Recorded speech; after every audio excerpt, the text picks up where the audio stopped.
I've just received a call from Secretary Clinton.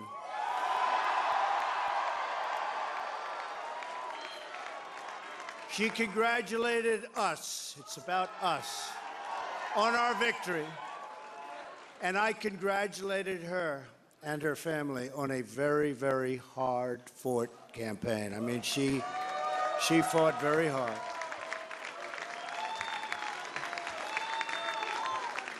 Hillary has worked very long and very hard over a long period of time, and we owe her a major debt of gratitude for her service to our country. I mean that very sincerely. Now it's time for America to bind the wounds of division. Have to get together. To all Republicans and Democrats and independents across this nation, I say it is time for us to come together as one united people. Hello, everybody, and welcome to the Wake Up Report. And America tells Donald Trump, you are hired. Donald Trump, or President Trump, get used to it, shocked the political landscape of the United States of America by defeating Hillary Clinton to become the 45th president of the United States, taking 272 of the 270 electoral votes needed to secure his spot as president. And what America has basically done is said that a man with no political experience, a man with no foreign policy experience, a man with no experience whatsoever by way of politics, you have given the keys over to this individual, and he now controls the nuclear weapons, he controls the military, he controls foreign policy, he controls domestic policy. He will have a severe impact on who gets to be chosen for the Supreme Court. Donald Trump is now in control of the United States of America.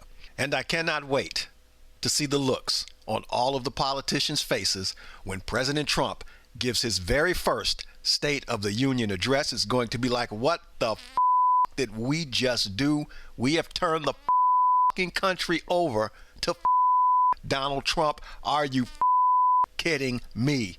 Even Vladimir Putin took the time to send Donald Trump congrats on him becoming president of the United States. I cannot wait to see how this relationship plays itself out in the long run, because I'm telling you, there is an agenda there somewhere. We don't know what it is, but it remains, with Donald Trump, it remains to be seen, because you also put a man in charge of the country who has not, did not, and will not tell you what he plans to do to get any of what he said he's going to do done. So you basically put somebody in office with no plan. All right, well, let's take a quick look at how the Donald pulled this off. The Trump Express absolutely bulldozed through the South, the Midwest, and small parts of the East, easily defeating Hillary Clinton.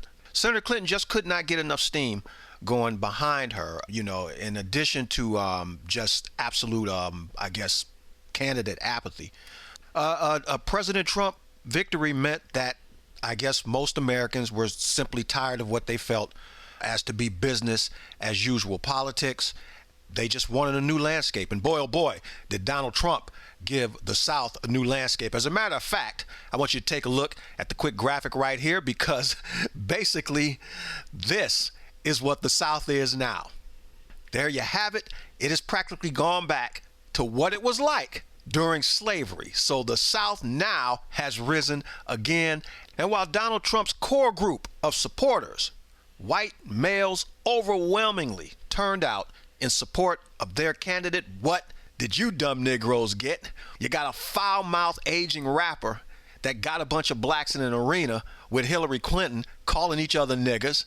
Then you got blacks putting out poetry jam crap, talking about they're not going to vote because the system is fixed. And you got other people saying withhold your votes. You got other blacks telling you that voting is stupid. It's not worthwhile to vote. You got other blacks saying that, you know, if you vote Democrat, you're basically a dumbass. Oh, well, I take that back.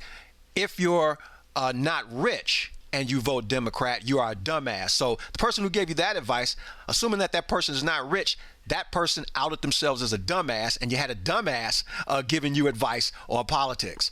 White males came out in force. White males supported candidate of their choice. They pushed that candidate all the way through to the presidency of the United States, and white males are going to reap the benefits of that, while you dumb Negroes who listen to other dumb Negroes, well, I cannot feel bad in saying it, you deserve exactly what you're going to get come the next 4 years. Because in addition to Donald Trump taking office, when he will officially be sworn in as president, the House and Congress, all of it will be completely under Republican control. So for those of you out there who finally, for the first time in your lives, were able to get health care under Obama's Health Care Act, well, you can forget about that, because they are going to scrap that. Everybody knows that Trump is not a fan of Obamacare. They've been trying to get at it for I don't know how long, and with Congress under Republican control, with a Republican president with no plan, nobody knows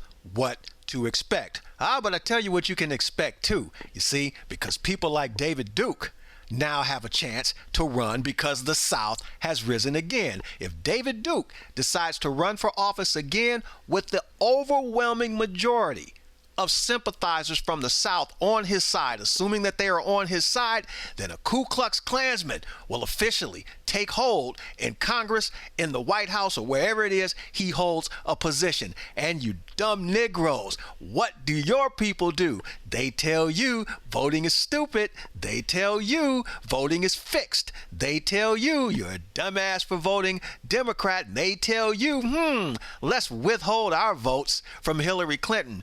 Good idea. I wonder how that's going to work out. The fix is in, all right, and you dumb Negroes who didn't participate in the voting process, you have fixed yourselves royally come the next 4 or possibly 8 years. Hey, let's think about something else, because we know that Republicans are overwhelmingly conservative. So now we have a man who's in charge, who's going to appoint his choice for Supreme Court.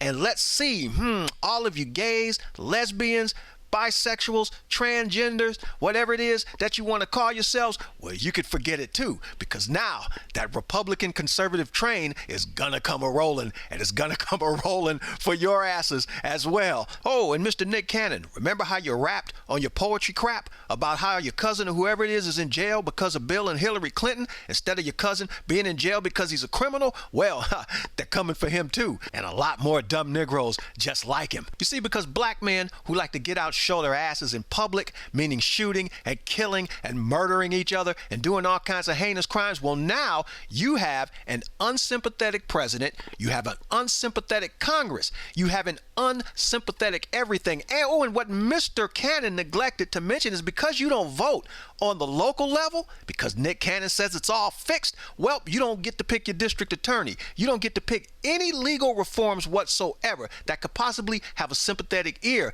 to your dumb Negro asses. And as a result, when that hammer comes down, I don't care if it's a white guy committing the same crime, it's gonna come down harder on your dumb asses. Donald Trump specifically singled out black on black male violence as one of the root problems in America. And now, with an entire Congress that has his back, with an entire legislative system that has his back, it remains to be seen, because Donald Trump hadn't told you anything, what he's going to do. But if he decides to come after you dumb Negroes, you deserve exactly what you get. So President Trump, do what President Obama, for whatever reason, refused to do. Use Chicago as a test case and go and raise the south side of Chicago. Trample all them niggas under the ground, get rid of them, make the place livable for decent black Americans, and if it works, take the "we gon' put you dumb niggas under the jail" initiative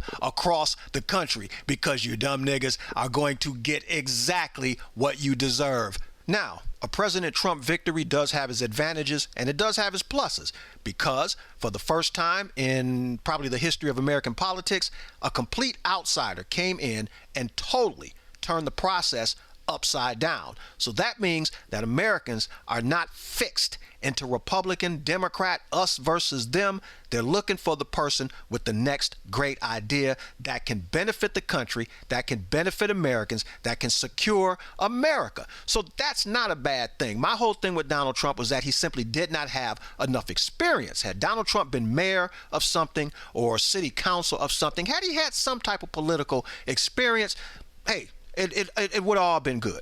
But a person with absolutely no experience, in my opinion, is not a good fit for the president of the United States. Now, he's got a whole wall of politics that he's going to have to go through. So just because, Republicans control everything basically, and he's president, it still doesn't mean you can run roughshod over everything and just do what it is that you want to do. But that job specifically, just to me, is not suited for somebody with no political experience. He won, however, so hey, man, he won, and that's that. The people spoke, because after the Clinton defeat, and it's highly unlikely that Biden is going to run for anything, Democrats are now in the same situation that Republicans are in. They're wide open. So you really don't have anybody to contend for the next slot in the next 4 years. So that spot could basically be taken by anybody. So, if you like a Bernie Sanders type, that spot may be open. If you like somebody with more liberal policies, or, whatever it is, as long as you got a solid background in politics, you got a shot. Now, President Trump did say during his victory speech that he does want to, get the healing process going, that he does want to be a president for all the people. And, that, again, it remains to be seen with such a divisive campaign, with such divisive campaign rhetoric, how you can heal everybody and get them on one page when you basically tore up all the pages in terms of diplomacy and all of those things, man. It remains to be seen. But like it or not, Donald Trump is your 45th president of the United States. So this 4 years is 4 years of absolute uncertainty. Never before in the history of politics has something like this happened. Whether you like Donald Trump being president or not, he is president of the United States. Rally around your president and support your president. Don't root for Donald Trump to fail. Root for Donald Trump to be a successful president, because everybody will benefit from that being a success, from him being a success. And hey, man, support who's president of the United States. That is the way the system simply works. However, for those of you blacks in the South who are absolutely floored by the absolute dominance and the absolute resurgence of the South, don't you worry. For all of you Negroes in the South, there's going to be some work for you in the near future. This is KTM and the Wake Up Report saying, think a little bit. It will do wonders for you.